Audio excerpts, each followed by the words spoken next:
സ്വാമി ശരണം. ആന എഴുന്നള്ളിപ്പിന് ഏർപ്പെടുത്തിയ നിയന്ത്രണങ്ങൾ സുപ്രീം കോടതി സ്റ്റേ ചെയ്തിരിക്കുകയാണ്. ചട്ടങ്ങൾക്ക് വിരുദ്ധമായി പുറപ്പെടുവിച്ച നിർദ്ദേശങ്ങളാണ് സ്റ്റേ ചെയ്തിരിക്കുന്നത്. ചട്ടങ്ങൾ പാലിച്ച് ആന എഴുന്നള്ളിപ്പ് നടത്താം എന്ന സുപ്രീം കോടതി. നിയന്ത്രണങ്ങൾ ഏർപ്പെടുത്തിയ ഹൈക്കോടതി ഉത്തരവ് പ്രായോഗികം അല്ല എന്നും സുപ്രീം കോടതി. ചട്ടങ്ങൾ നിർമ്മിക്കാനുള്ള അധികാരം ഹൈക്കോടതിക്ക് ഇല്ല എന്നും സുപ്രീം കോടതി. ദേവസ്വങ്ങളുടെ ഹർജിയിൽ കേന്ദ്ര സംസ്ഥാന സർക്കാരുകൾക്ക് നോട്ടീസ്. ആന എഴുന്നള്ളിപ്പുമായി ബന്ധപ്പെട്ട ഹൈക്കോടതി ഏർപ്പെടുത്തിയ നിയന്ത്രണങ്ങൾ സുപ്രീം കോടതി സ്റ്റേ ചെയ്തിരിക്കുകയാണ്.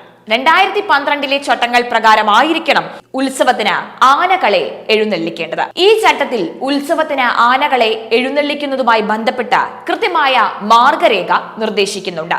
അതിനു വിരുദ്ധമായി നിർദ്ദേശങ്ങൾ നൽകാൻ ഹൈക്കോടതിക്ക് സാധിക്കില്ല എന്ന് നിരീക്ഷിച്ചുകൊണ്ടാണ് സുപ്രീം കോടതി ഈ ഉത്തരവ് പുറപ്പെടുവിച്ചത്.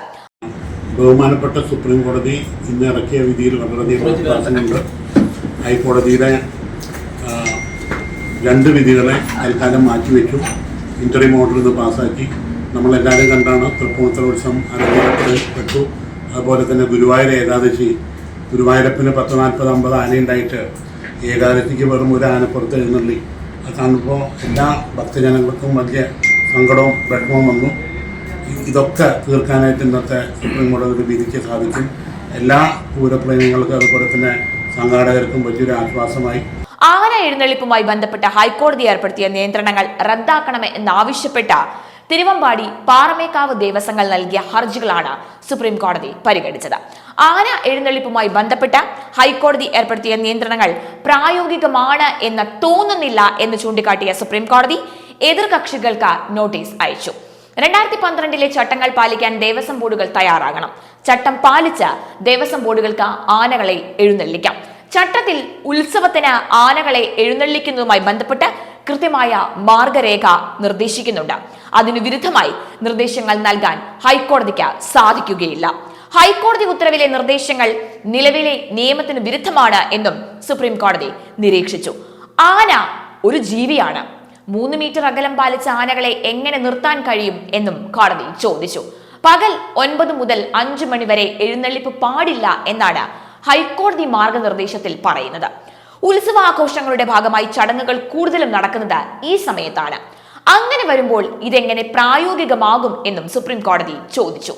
ഹൈക്കോടതി ഉത്തരവ് പ്രകാരം ആന എഴുന്നള്ളിപ്പ് നടത്താനാകില്ല എന്നാണ് ഹർജിയിൽ വ്യക്തമാക്കുന്നത്. മൃഗങ്ങളോടുള്ള ക്രൂരത തടയുന്ന നിയമത്തിലെ വ്യവസ്ഥകൾ ലംഘിക്കപ്പെട്ടിട്ടില്ല. അധികാരപരിധിയും കടന്ന ഹൈക്കോടതിയാണ് പ്രവർത്തിച്ചത്. തൃശൂർ പൂരം നടത്തുന്ന മേഖലയിലെ സ്ഥലപരിമിതി പോലും പരിഗണിക്കാതെ ഏകപക്ഷീയമായി ഹൈക്കോടതി നിലപാടെടുത്തു എന്നും ഹർജിയിൽ ചൂണ്ടിക്കാണിക്കുന്നു. ഉത്സവത്തിന് ആന എഴുന്നള്ളിപ്പ് അനിവാര്യമായ മതാചാരം അല്ല എന്ന ഹൈക്കോടതിയുടെ നിരീക്ഷണം ഒരു തരത്തിലും അംഗീകരിക്കാൻ കഴിയില്ല എന്നും ഈ ഹർജിയിൽ ചൂണ്ടിക്കാണിക്കുന്നു. സ്വദേശികളും വിദേശികളുമായി 5 ലക്ഷത്തിലധികം പേർ വരുന്ന പൂരമാണ്. കേരളത്തിന്റെ സാംസ്കാരിക തനിമ അനുഭവിച്ചറിയുക കൂടിയാണ് കാഴ്ചക്കാരുടെ ലക്ഷ്യം.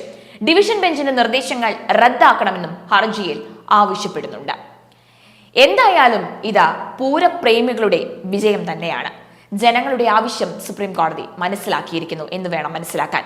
പൂരപ്രേമികളായ ജനങ്ങളുടെ വികാരമാണ് കോടതി ഇതിലൂടെ മനസ്സിലാക്കിയിരിക്കുന്നത്. ഇത് ദേവസ്വങ്ങളുടെ മാത്രം പ്രശ്നമല്ല. വാദ്യകലാകാരന്മാർ മുതൽ ബലൂൺ കച്ചവടക്കാരെ വരെ ബാധിക്കുന്ന പ്രശ്നമായിരുന്നു ഇത്. ഉത്സവങ്ങളും വേലകളും പൂരവും നന്നായിട്ട് നടത്താൻ സാധിക്കണം. എന്തായാലും കപട മൃഗസ്നേഹികൾക്ക് ഇതൊരു പാഠമാവട്ടെ.